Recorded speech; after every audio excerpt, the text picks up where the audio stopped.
Hello and welcome to this Clasico preview show. Just 2 days away now from the first Clasico of the season. Kay Murray and Craig Burley here in the studio. Lots to discuss. We'll be hearing from our team in Madrid as well, but the drama has already begun before a ball has even been kicked. Mundo Deportivo saying this is Lamine's Clasico. Sport going with Lamine heats up the Clasico. Why do they say this? Well, this is a recent quote from the player himself talking about Real Madrid. He said they always get the calls, they always complain. Let's welcome in our team in Madrid now. Alex Kirkland, Mario Suarez and Luis Garcia. And I suppose I should start, Alex, by asking you where this came from, because it is a comparison and there is some context to it. Hello, Kay. Yeah, it's worth giving some context because this isn't just Lamine Yamal, hitting out at Real Madrid. This is Lamine Yamal appearing on a YouTube show promoting the Kings League, which is Gerard Piqué's alternative football league. Lamine Yamal is now involved in that league.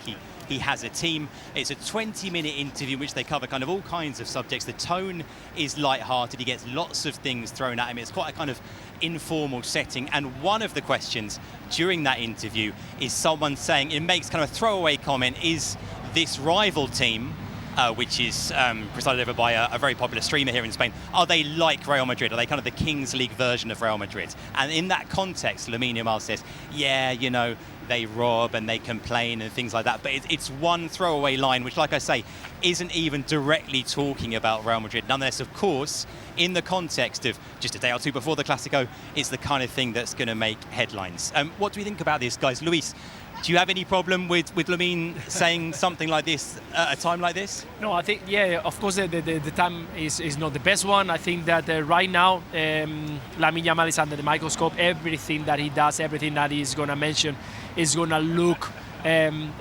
explode in different ways. People will have... I'm not trying to say or saving him for what he says. I wouldn't do that. I think he's young, he's going to make mistakes, he's going to make comments that people is not going to enjoy. He will come for a time that he understands and he will mature at some point. He's still a young kid, this is a new generation, they wouldn't expect what he creates around them. So for me it's okay, I understand, he's young, I understand. I'm not supporting these kind of comments because I think that they kind of make or generate something around them.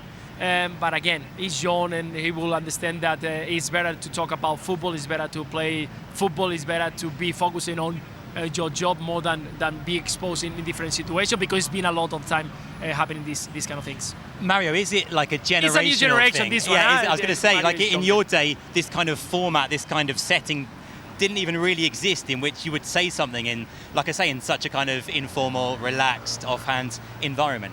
Well, what can I say after this comment from this legend, no? So, but it's true. It's too young still for me. I think I'm 20 years older than Lamine. But it's all about the context. It was in the Kings League. I will never say that, but these new times, he has a lot of confidence on himself. He was playing like a game with this content creator, with Ibai, very famous here. They were playing like a game, and so he has the chance now on Sunday to say, look, I said this on Kings League, and now I'm going to prove you that I was saying the truth. One thing's for sure, Kay, I mean, there's no possible way that any more spotlight can be on Lamine Yamal than was already going to be the case, because we're talking about right now one of the absolute best players in the world, in the biggest fixture in the world as well. Yeah, absolutely. What do you think of those comments? Mario's 20 years older than Lamine Yamal. I need to start counting my fingers, see how much older I am. I don't even want to tell you how much older I am than Lamine Yamal, but I agree with the guys. It's a flippant comment. He's a youngster. He's pretty much had a very good time against Real Madrid, particularly last season when they won all 4 games. He played great. But I think when you get burnt in big games, you learn to not give the opposition anything. I remember playing in Celtic Rangers games and you did not want to give your opposition anything to get them up.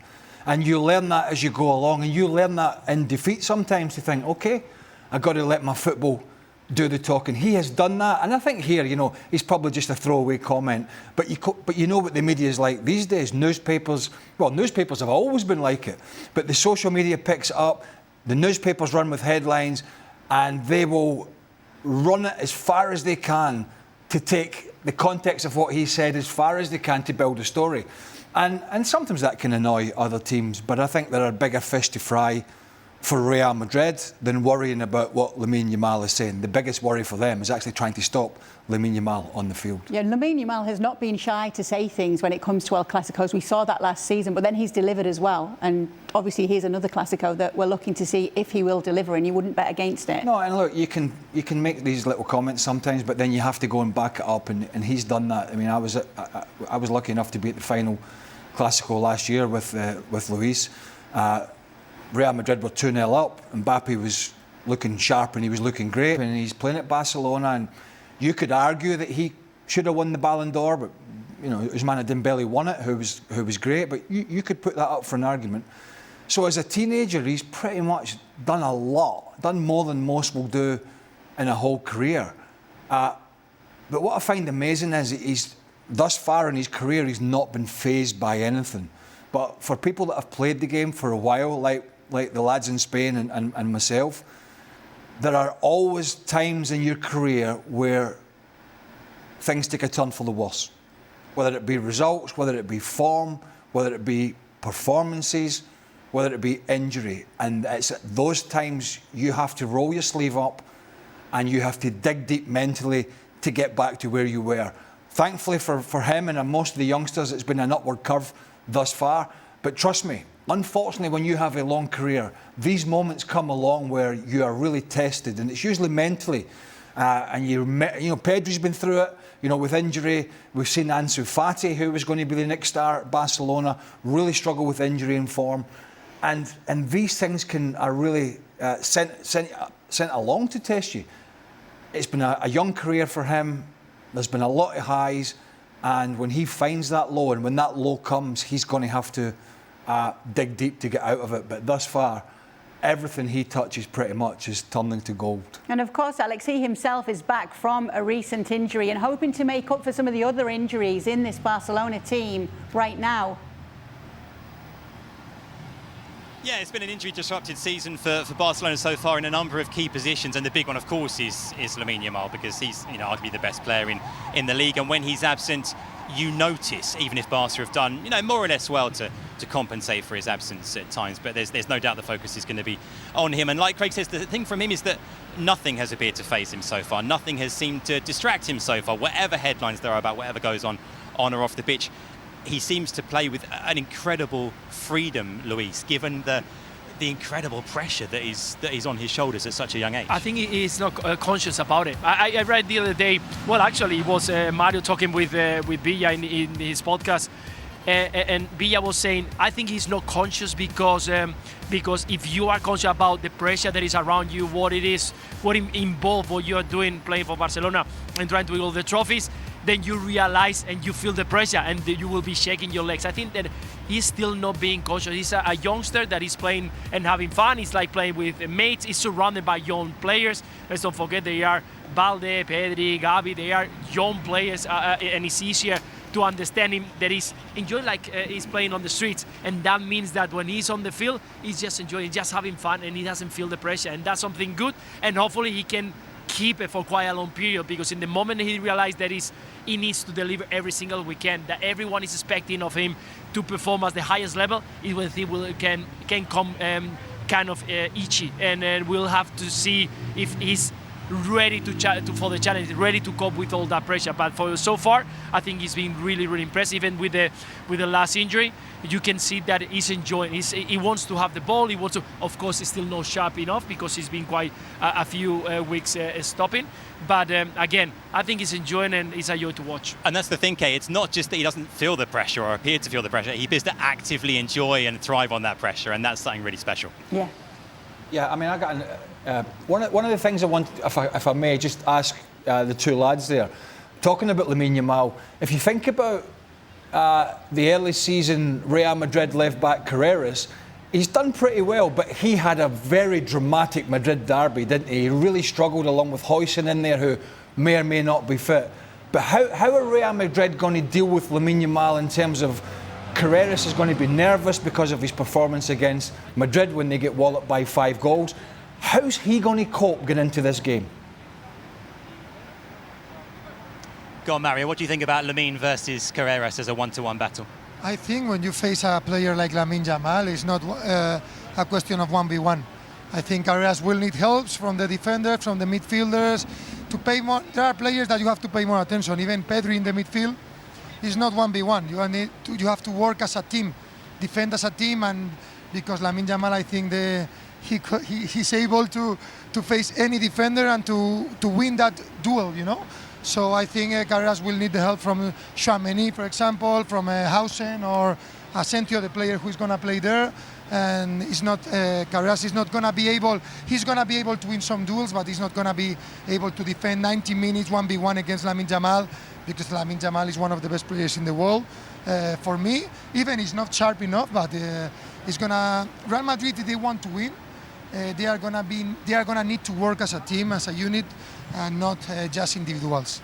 Yeah, no doubt it's going to be key how Madrid cope with Lamine Yamal. Yes, obviously. And then Barcelona will be having to cope with Madrid superstar in this Clasico as well. That is, of course, Kylian Mbappe, and lost all 4. However, he did have 5 goals in the last 3 of them, but you'll probably remember the first of them. It was a year ago. It was at the Santiago Bernabeu, and he was offside 8 times in that game. Obviously, things have changed since then. He's been absolutely brilliant this season. And it seemed like he was off 8 times in the first half, but it probably wasn't correct. But they left so much space for him to run into. He was just, I think, too anxious, and he was making those runs too early. Look, if you look at his numbers for last year, his numbers are actually pretty good for a first season. The performances were not always there, but the numbers were decent. This year, thus far, and at the end of last year, we saw both. We're seeing the numbers from the goals, we're seeing the performances, we're seeing a better work rate. We're seeing a player who I think felt the pressure of going to Real Madrid, which is understandable, even for somebody, you know, you could argue is the best in the world. But now he's got his chest puffed out. When Vinicius Junior is floundering, when Rodrigo's out the side as he is, when Jude Bellingham's having the operation, he's not quite fit, when Mastantuano's finding his feet, when all these things are happening, he has stood up for Xabi Alonso. He has said, I'm the man, I will get the job done. Make sure you play me in the right position. Make sure you get the service to me. He looks super sharp. He's making great runs. He's dribbling with the ball. His finishing is excellent. He's everything Real Madrid would hoped he would be. It's taken him a bit of time. Unfortunately, some others around him are not quite performing, and that's an issue for Xabi Alonso to find the balance. And there's some problems at the other end of the field with the defence and the injuries. But in terms of Kylian Mbappe, he has puffed his chest out and said, if you get the right players around me, I will deliver for this football club. And his form at the start of the season has been absolutely brilliant. It's great to see, not if you're a Barcelona fan and not if you're a Barcelona defender, but from a neutral point of view, it's just great to see how he's playing. Yeah, our boys with us in Spain today, Alex, Mario and Luis. Alex, this is Kylian Mbappe's Madrid team now. Yeah, and to answer Craig's question, Kay, it was 6 times that Mbappe was caught offside in the first half alone in that first Clasico last season at the Bernabeu, and 8 overall. But it's also worth emphasising, as you did, Kay, in the intro there, that yes, he didn't score in that opening Clasico. He then scored in the 3 subsequent Clasicos, including a hat-trick in the last one. Now, those goals weren't enough to get Madrid a win, of course, but it did seem like he was starting to figure things out, and there's no doubt that he's been in, career best form so far this season. There's been a talk between Xabi Alonso and Mbappe, because last year we saw him. I'm sure that Xabi Alonso has watched that game, review it, make all the work around it. He was getting involved into the offside quite a few times. No having that time, that tempo, waiting for the opportunity. He's the quickest player on the pitch, I can assure you that. So you don't need to rush your run to get involved into the offside before the ball just even come out from the boot of a teammate. So I'm sure that for the Sunday game, those talks have been made. We don't know if Arda Güler is going to be involved in the middle of the park. I'm sure that Xabi Alonso is thinking about it, because he's the one player who can make those kind of passes. And I'm sure in the other side, he's going to be very focused on pressing those kind of balls, because if you allow Kylian Mbappe to be on a 1v1 situation against the keeper, we've seen what he's done in the past few games. He's sharp, he's clinical, and he's with a lot of confidence. Right now, this is Kylian Mbappe Real Madrid. Mario, if you have to defend against a player like Kylian Mbappe, all the best, man. Yeah, good luck. Right. But what do you do? How do you do it? Well, you have to do the opposite that is Barcelona doing right now, the defensive line. So we are all talking that Barcelona, they are not defending like last season. So if there is one day that you need to defend well or 100% is against Mbappe. Because, as you were saying, in the first Clasico, he didn't score, but in the other ones, he scored, he performed in an amazing way. He's going to want that point to prove, though, because he's going to want that win against Barcelona now. He's faced them all these times and lost all 4, even though he's been delivering in the last few. We just saw a couple of clips from the first game where we saw in that little clip the space that Barcelona were leaving and how the pass was either delayed a little bit or more to the point, Mbappe made his run a little bit early. I mean, obviously it's not just about Mbappe, it's about the team and it's about winning. But a big part of that is Mbappe playing well, is Mbappe performing now. He can't do anything if Asensio plays and makes a mistake, or Militao or Howson's back and is nervous, or Carreras. If they defend Real Madrid, that is, the way they defended in the Madrid derby, where every cross into the box, they were in trouble. Now, Real Madrid don't have an Alexander Soloth, Barcelona don't have a Alexander Soloth up front. They don't really have that physicality, but they struggle with the Atletico Madrid physicality. This is a different facet in how you have to defend. Mario's right. The one way you deal with it is you drop off and you deny the space. But guess what? Barcelona, to hell and high water, are not going to do that, because Hansi Flick has said from day one, we will not change. They just have to play it better than they have this season. Now, Martinez went to Saudi Arabia last year. He was the organiser. He was the guy that dictated when they squeezed up and when they dropped and when they really come out at pace. He's not there anymore, and they've found it a problem to get somebody to marshal the back four. And when you don't have an experienced player to marshal the back four as a unit, then you see the problems that Barcelona have had this season. Almost every team that's played against them has ripped him apart. Even Girona, second bottom of the league, last weekend should have been 4-1 up at half-time. 4 clear-cut chances. Mbappe will not give up chances like that if he can find that space in behind. Yes, will Mbappe be able to do that this weekend on Sunday? You'll be able to find out on ESPN+, ESPN2 and Deportes. Our coverage will begin at 10 a.m. Eastern for the big game, El Clasico.